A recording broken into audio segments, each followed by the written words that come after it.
Shloka advertising private limited MD CEO K Srinivas మరోసారి advertising agencies association of India డైరెక్టర్గా నియమితులయ్యారు.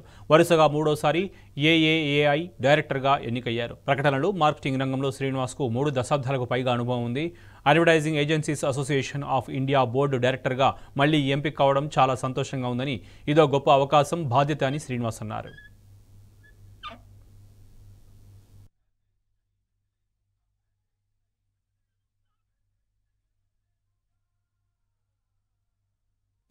Shloka advertising private limited MD CEO K Srinivas మరోసారి advertising agencies association of India డైరెక్టర్గా నియమితులయ్యారు. వరుసగా మూడోసారి ఏఏఏఐ డైరెక్టర్గా ఎన్నికయ్యారు. ప్రకటనలు, మార్కెటింగ్ రంగంలో శ్రీనివాస్కు 3 దశాబ్దాలకు పైగా అనుభవం ఉంది. Advertising agencies association of India board డైరెక్టర్గా మళ్లీ ఎంపిక కావడం చాలా సంతోషంగా ఉందని, ఇదో గొప్ప అవకాశం, బాధ్యత అని శ్రీనివాస్ అన్నారు.